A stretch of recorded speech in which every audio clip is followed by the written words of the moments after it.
हाँ तो मेरे प्यारे दोस्तों, कैसे हैं आप सब। चलिए आज मैं आप लोगों को घूर्णन जड़त्व यानी कि मोमेंट ऑफ इनर्शिया के बारे में बतलाऊंगा।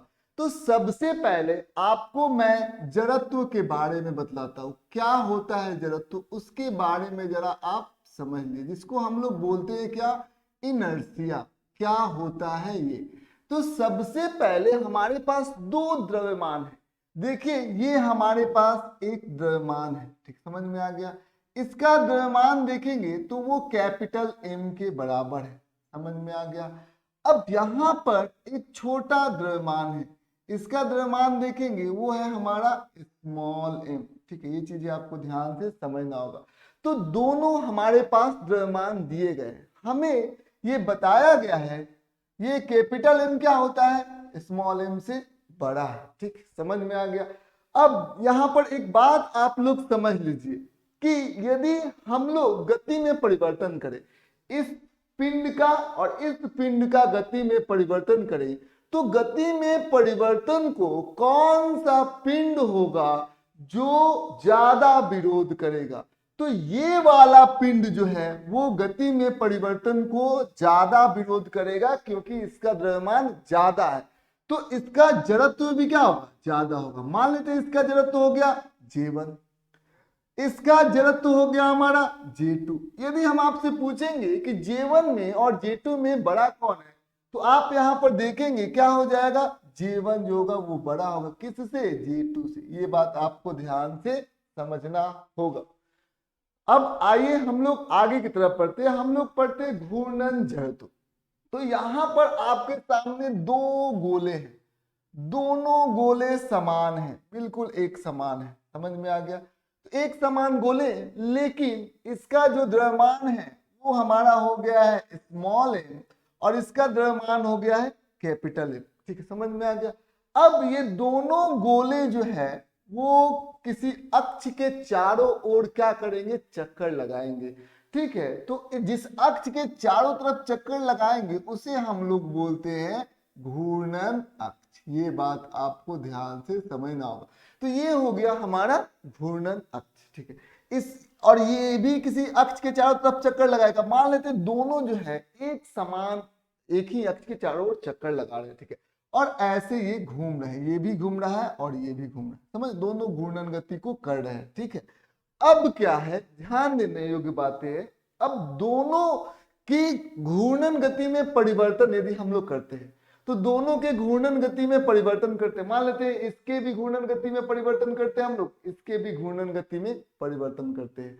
तो दोनों जो है किसमें परिवर्तन करना आसान होगा और किसमें घूर्णन गति में परिवर्तन करना मुश्किल होगा। तो क्योंकि इसका द्रव्यमान ज्यादा है, दोनों समान है, समान आकृति आकार के, ठीक है। तो इसका द्रव्यमान ज्यादा है, तो ये क्या करेगा, घूर्णन गति में परिवर्तन का विरोध क्या करेगा, ज्यादा करेगा। तो मान लेते हैं इसका जो घूर्णन जड़त्व है वो J2 है और इसका जो घूर्णन जड़त्व है वो J1 है। अब हम आपसे पूछना चाहते हैं कि ये J2 में और J1 में कौन बड़ा है। तो आप कहेंगे नहीं जी, क्योंकि इसमें घूर्णन गति में परिवर्तन करने में आपको ज्यादा विरोध का सामना करना पड़ा है। तो आप कहेंगे नहीं जी, J2 जो है वो बड़ा है। किससे बड़ा है J2, J1 से बड़ा है, समझ में आ गया। तो ये चीज ही आपको ध्यान से समझना है। चलिए आइए अब हम लोग परिभाषा पर चलते। तो परिभाषा क्या लिखेंगे कि ये जो घूर्णन जड़त्व है ये वस्तु का गुण है। तो वस्तु का वह गुण हम लोग यहां पर लिख सकते हैं परिभाषा में, वस्तु का वह गुण, ठीक है, वस्तु का वह गुण, ठीक है, वह गुण जिसके कारण, जिसके कारण, ठीक है, जिसके कारण वह घूर्णन गति में, घूर्णन गति में, घूर्णन गति में, गति में परिवर्तन, परिवर्तन, परिवर्तन का विरोध करती है, का विरोध करती है, ठीक है, समझ में आ गई। ये बात आपको ध्यान से समझना होगा, परिवर्तन का विरोध करती है, ठीक है। तो इस गुण को हम लोग क्या बोलते हैं, घूर्णन जड़त्व बोलते हैं। ये बात आपको ध्यान से समझना है और इसे बड़ी आराम से आप क्या कर सकते हैं, समझ सकते हैं। चलिए आइए अब हम लोग आगे की तरफ बढ़ते हैं। अच्छा, क्या इस घूर्णन जड़त्व को मापा जा सकता है क्या? तो जवाब है हाँ, घूर्णन जड़त्व को मापा जा सकता है। जैसे हम केवल इतना ज्यादा कम कर रहे हैं, लेकिन इसका एक वैल्यू होता है, इसका एक मान होता है। ठीक है, समझ में आ गया। तो घूर्णन जड़त्व के मान को हम लोग कहते क्या है, जड़त्व आघूर्ण। ठीक है, समझ में आ गया। तो घूर्णन जड़त्व आखिर कितना है? ठीक है, तो घूर्णन जड़त्व का एक वैल्यू होता है, समझ में आ गया। तो उसी वैल्यू के घूर्णन जड़त्व के मान को हम लोग क्या कर सकते हैं, जड़त्व आघूर्ण कह सकते हैं। ठीक है, समझ में आ गया। तो हम लोग अब जड़त्व आघूर्ण के बारे में पढ़ेंगे। जड़त्व आघूर्ण क्या है? जड़त्व आघूर्ण, तो इसको ध्यान से आप समझिए, ये इसको आपको ध्यान समझना होगा। जैसे यहां पर आप देख सकते हैं, ये हमारा एक अक्ष है, समझ में आ गया, अक्ष है। अक्ष के अबाउट हम लोग जड़त्व आघूर्ण निकालना चाहते हैं। हमारे पास यहाँ पर जो द्रव्यमान है वो m1 है, और ये कौन सा है, हमारा घूर्णन अक्ष। ठीक है, समझ में आ गया, घूर्णन अक्ष। ये बात आपको ध्यान से समझना होगा। तो इसका द्रव्यमान है m। ठीक, समझ में आ गया। तो ये चीजें, इसका जो दूरी है वो r1 है। ठीक है, समझ में आ गया। अब देखिए, ये हमारा है m2 द्रव्यमान, इसका जो दूरी है वो r2 दूरी पर है। समझ में आ गया, r2 दूरी पर है। अब बहुत सारे ऐसे जो है, मान लेते द्रव्यमान हमारे पास हैं, ये मान लेते हैं कि यहाँ पर एक द्रव्यमान है m3 और ये r3 दूरी पर है। तो बहुत सारे ऐसे द्रव्यमान जो है हमारे पास दिए गए हैं। ठीक है, तो ना जाने इसे कितने सारे द्रव्यमान हैं। अब इस घूर्णन अक्ष का हम लोग निकालना चाहते हैं कि आखिर जड़त्व आघूर्ण कितना होगा। ठीक है, तो इसका जड़त्व आघूर्ण निकालना चाहते हैं घूर्णन अक्ष के परिध। ठीक है, तो इसको हम लोग निकालना चाहते हैं, तो जानते हैं कैसे निकालेंगे, वो आप निकाल सकते हैं। आई बराबर कितना हो गया, सबसे पहले पहला कण का द्रव्यमान कितना है, m1, तो मान लेते हैं वो m1। ठीक है, गुने r1, यहां से लंबवत दूरी कितना है, r1, तो r1 का वर्ग। ठीक है, जोड़ क्या करेंगे, m2 दूसरे द्रव्यमान का कण का द्रव्यमान के दूसरे कण का जो द्रव्यमान है वो m2 है, और वो कितनी दूरी है, r2 दूरी पर है। तो m2 इंटू r2 का वर्ग। ठीक है, ऐसे ऐसे आप करते चले जाएंगे। ठीक है, समझ में आ गया, करते चले जाएंगे, करते चले जाएंगे। एक समय ऐसा आएगा जो आएगा mn इंटू rn का, ये क्या हो जाएगा, वर्ग हो जाएगा। समझ में आ गया, ये बात आपको ध्यान से समझना होगा। r1 r2 और r3 क्या है, जो हमारा घूर्णन अक्ष है, घूर्णन अक्ष, और जहां पर कण मौजूद है, कण से लंबवत दूरी। ठीक है, समझ में आ गया, वो हो गया हमारा जैसे r। ठीक है, r1 r2 r3, समझ में आ गया। तो सबसे पहले आप देखेंगे कि कण का द्रव्यमान कितना है। जैसे इस कण का द्रव्यमान कितना है, m1।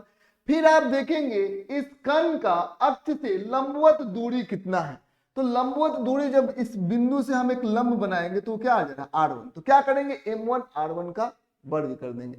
ऐसे बहुत सारे कण जो है वो स्थित हो सकते हैं, और हम इस घूर्णन अक्ष के परिध क्या निकाल रहे हैं, जड़त्व आघूर्ण निकाल रहे हैं। समझ में आ गया। जैसे कि आप लोग एक यहां पर ध्यान दीजिए, जैसे ये हमारा हो गया घूर्णन अक्ष। ठीक है, समझ में आ गया, ये हमारा हो गया घूर्णन अक्ष। यहां पर हमारे पास ये 1 kg का एक द्रव्यमान है, इसका दूरी यदि हम लोग देखेंगे तो वो 2 मीटर है। ठीक, समझ में आ गया।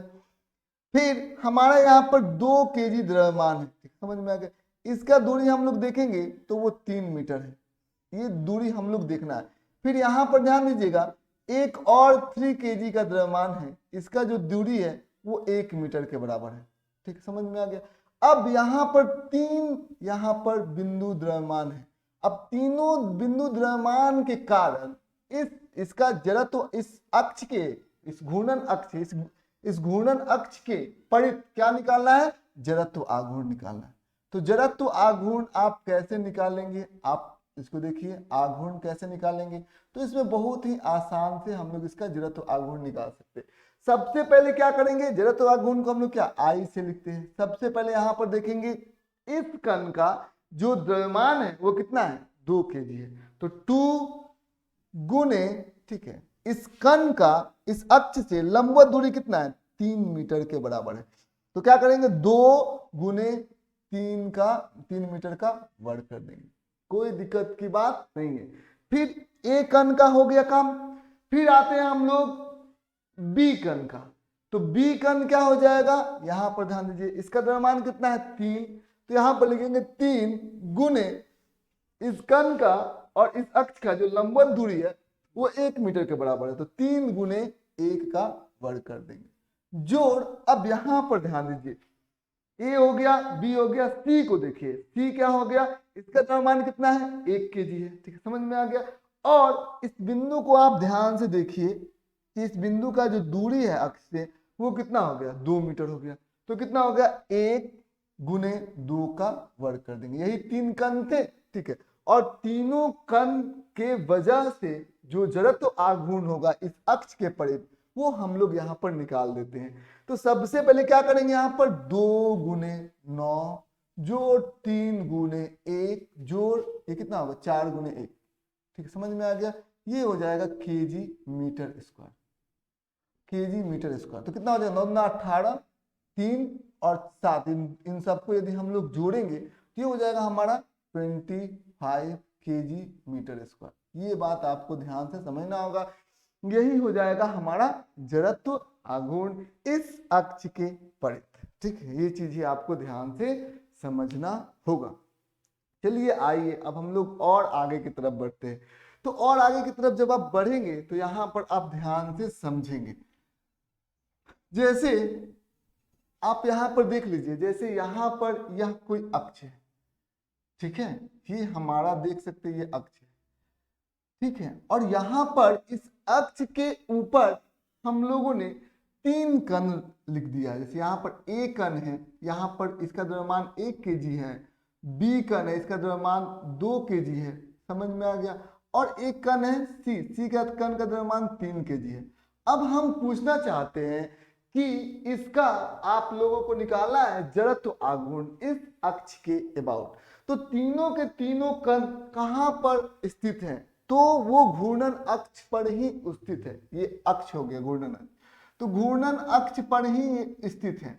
तो अब इन तीनों कणों के द्वारा जो जड़त्व आघूर्ण होगा उसके बारे में हम लोग बात करेंगे। जैसे आई कैसे निकालेंगे, जैसे यहाँ पर इसका द्रव्यमान कितना है 1 गुने इसका जो दूरी है, ठीक है, अक्ष से इसका जो दूरी है वो कितनी है 0 है, क्योंकि ये अक्ष के ऊपर ही है तो इसकी दूरी कितनी है 0 है, तो 1 गुने 0 का वर्ग कर देंगे, ठीक, समझ में आ गया। फिर आइए हम लोग इसको देखते हैं, ये बी है, ठीक है, तो ये इसका द्रव्यमान कितना है 2 और ये क्या है इसका जो अक्ष से दूरी है वो कितना है 0, तो 2 गुने 0 का वर्ग, 2 गुने 0 का वर्ग कर देंगे।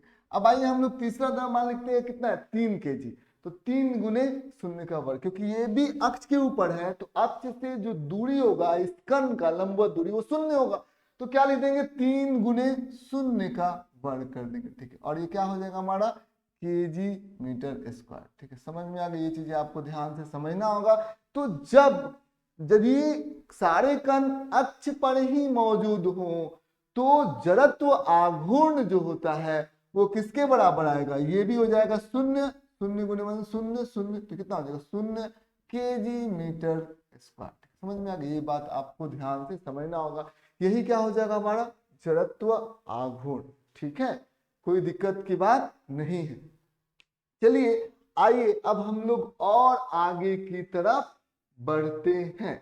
सबसे पहले इस जड़त्व आघूर्ण का एसआई मात्रक क्या होगा, एसआई मात्रक आपको निकालना है, ठीक है, एसआई मात्रक इस जड़त्व आघूर्ण जिसको हम लोग आई से लिखते हैं, तो कितना हो जाएगा, ये प्रश्न आपसे पूछा जाएगा तो क्या लिखेंगे जी, यहाँ पर आपका ध्यान समझना होगा। तो यहाँ पर जड़त्व आघूर्ण का एसआई मात्रक यदि आप लिखना चाहेंगे तो कितना हो जाएगा, ये क्या है एम आर स्क्वायर, ठीक है, यानी कि केजी मीटर स्क्वायर, समझ में आ गया। ये चीजें आपको ध्यान से समझना होगा। तो इसका एसआई मात्रक होगा केजी मीटर स्क्वायर, ठीक है, यही इसका एसआई मात्रक हो जाएगा। यदि इसका विमीय सूत्र, इसका वीमा के बारे में बात करेंगे तो इसका वीमा, ठीक है, वीमा आई का मतलब जड़त्व आघूर्ण का कितना हो जाएगा। सबसे पहले यहाँ पर द्रव्यमान है तो द्रव्यमान की जगह पर क्या लिख देंगे कैपिटल एम, एल का घात क्या हो जाएगा शून्य, एल का घात कितना हो जाएगा 2 और टी का घात कितना, ये शून्य हम लोग लिख सकते हैं, ठीक है, क्योंकि यहाँ पर मीटर स्क्वायर है तो हम लोग यहाँ पर लिख सकते हैं एल का घात 2 और टी का घात शून्य, ठीक है, समझ में आ गया। तो ये वीमा आई का, ये आई का यही वीमा होता है, ये आपको ध्यान से समझना होगा, ठीक है। अब हम लोग ये देखेंगे कि आखिर ये जो जड़त्व आघूर्ण है ये किस किस पर निर्भर करता है। सबसे पहले हम लोग इसे मिटा देते हैं।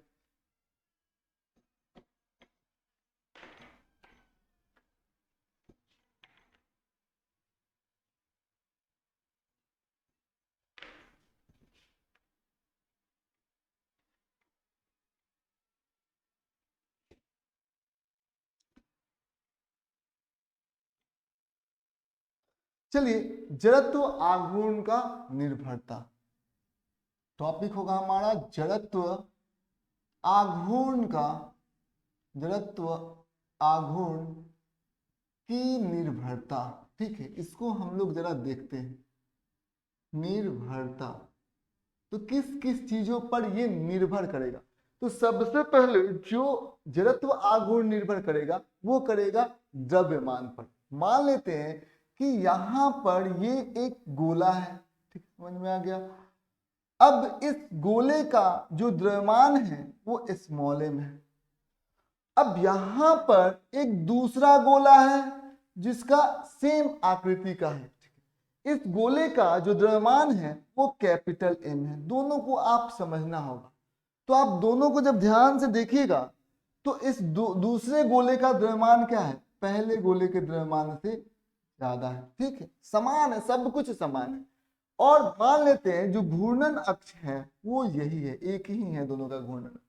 अब हम एक बात पूछना चाहते हैं, पहले गोले का यदि हम लोग जड़त्व के बारे, जड़त्व आघूर्ण के बारे में बात करें तो वो क्या है, J1 है। दूसरे गोले का जड़त्व आघूर्ण के बारे में बात करें तो वो J2 है। तो J1 और J2 में से कौन बड़ा हो जाएगा, तो जवाब होगा वो हो जाएगा J2 बड़ा। तो यहाँ पर सब कुछ यदि समान होगा तो जिसका द्रव्यमान ज्यादा होगा उसका जड़त्व भी ज्यादा होगा, ठीक है, समझ में आ गया।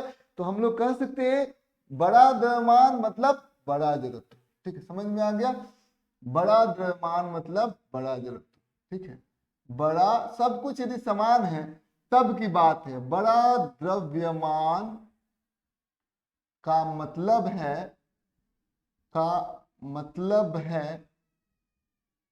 है, बड़ा जड़त्व, ठीक है, समझ में आ गया, बड़ा घूर्णन जड़त्व, ठीक है। ये बात आपको ध्यान से समझना होगा। ये पहला टॉपिक तो आपको ध्यान से समझना होगा, जैसे इसको हम लोगों ने इस पर एक्सप्लेन कर दिया। चलिए दूसरा हम लोग यहाँ पर देखेंगे कि दूसरा जो है यहाँ पर देखिएगा, दूसरा घूर्णन अक्ष पर भी ये निर्भर करता है। जैसे यहाँ पर हमारे पास एक गोला है, ठीक है, ये आपको ध्यान से समझना होगा, ये इसका घूर्णन अक्ष है, ठीक है। तो ये घूर्णन अक्ष पहला घूर्णन अक्ष है, घूर्णन अक्ष, ये पहला घूर्णन अक्ष है, ठीक है, समझ में आ गया, ये फर्स्ट घूर्णन अक्ष, कोई दिक्कत की बात नहीं है। तो ये पहला हमारा घूर्णन अक्ष है और ये हमारा इसी का ये दूसरा घूर्णन अक्ष है, ठीक है। तो ये बात आपको ध्यान से समझना होगा। यदि हम आपसे पूछे कि बताइए जो जड़त्व होगा वो पहले वाले घूर्णन अक्ष के परित ज्यादा होगा या दूसरे वाले घूर्णन अक्ष के परित ज्यादा होगा, तो आप देखेंगे, यदि मान लेते हैं कि ये देखिए सबसे पहले ये अक्ष है, अब यहाँ पर यदि द्रव्यमान है, ठीक है, एक ही द्रव्यमान है और यहाँ पर द्रव्यमान है, तो आप देख सकते हैं कि इस अक्ष के अबाउट यहाँ पर एक लंबवत दूरी होगी, मान लेते R1 है, ठीक, समझ में आ गया। तो जो I यदि आप निकालिएगा तो क्या करेंगे, m R1 का वर्ग। अब इसी जो द्रव्यमान है उसका ये अक्ष देखते हैं, तो ये अक्ष देखेंगे, इस द्रव्यमान का सेम द्रव्यमान है लेकिन अक्ष बदल गया। तो अक्ष बदल गया तो जो लंबवत दूरी है उसके बारे में आप सोचिए, तो वो भी लंबवत दूरी क्या हो जाएगी, बदल जाएगी, समझ में आ गया। ये बात आपको ध्यान से समझना होगा। तो इस अक्ष के अबाउट क्या होगा, I1, इस अक्ष के अबाउट क्या हो जाएगा, I2 कितना हो जाएगा, m R2 का वर्ग, m2 R2 का वर्ग, ये हो जाएगा हमारा I2। कोई दिक्कत की बात नहीं है, ठीक है। तो ये चीजें आपको ध्यान से समझना होगा। तो हम लोग यहाँ पर कह सकते हैं कि जो I2 है वो I1 से बड़ा है, I2 जो है वो I1 से बड़ा है, कोई दिक्कत की बात नहीं है। ये चीजें आपको ध्यान से समझना होगा। यानी कि आप देख सकते हैं कि एक ही द्रव्यमान है लेकिन घूर्णन अक्ष बदल गया तो R भी बदलेगा, और R यदि बदलेगा, R यदि बड़ा होगा तो हम लोग कह सकते हैं कि घूर्णन जड़त्व भी बड़ा होगा। ठीक है, समझ में आ गया। तो यहां पर भी वही केस है, एक यह है और एक यह है। तो यहां पर आप देख सकते हैं कि इसके परित जो घूर्णन जड़त्व है वो कितना है, J2, इसके परित जो घूर्णन जड़त्व है कितना है, J1। तो आप दोनों को जब आप कंपेयर करेंगे तो जब आप पाएंगे क्या, J2 is greater than J1। ठीक, समझ में आ गया। ये बात आपको ध्यान से समझना होगा। ये समझ में आ गया तो हम लोग कह सकते हैं कि यह घूर्णन अक्ष पर भी निर्भर करता है। तो हम लोग कहेंगे यह किस पर निर्भर करता है, यह घूर्णन अक्ष पर, घूर्णन अक्ष पर निर्भर करता है, निर्भर करता है। ठीक है, ये चीजें आपको ध्यान से समझना है। ये घूर्णन अक्ष पर क्या करता है, निर्भर करता है। चलिए आइए हम लोग और बातों को करते हैं। और जो बातें, वो जो तीसरी बात है वो हम आपको यहाँ पर ध्यान देते हैं। तो जो हमारा तीसरा बात है कि वस्तु की ये आकार पर भी निर्भर करता है। जैसे साइज, मान लेते हैं कि ये m द्रव्यमान है, ठीक है, m द्रव्यमान है, ठीक है। हमने क्या किया कि इसका जो आकार है, मान लेते इसको गर्म किया, तो गर्म करने से ये क्या हो गया, ये थोड़ा बड़ा हो गया। इस गर्म करने से इसके द्रव्यमान पर तो कोई असर नहीं पड़ेगा। तो गर्म कर दिया तो ये बड़ा हो गया, तो बड़ा हो गया तो इसके द्रव्यमान पहले भी m है। लेकिन अब आप यहां पर देखेंगे कि यदि घूर्णन जड़त्व के बारे में बात करेंगे तो इसका घूर्णन जड़त्व यदि J है तो इसका उसी अक्ष के अबाउट इसका घूर्णन जड़त्व J2 है। दोनों में से कौन बड़ा हो जाएगा, तो दोनों में से बड़ा हो जाएगा J2। क्यों दोनों में से J2 बड़ा हो जाएगा, क्योंकि आपको यहां पर देखना होगा जितने भी इसके कण हैं, ठीक है, वो अक्ष के पहले नजदीक थे। अब ये फैलेगा तो जो कण होगा वो अक्ष के दूर जाएगा। तो दूर जाएगा मतलब I बराबर क्या होता है, mr स्क्वायर।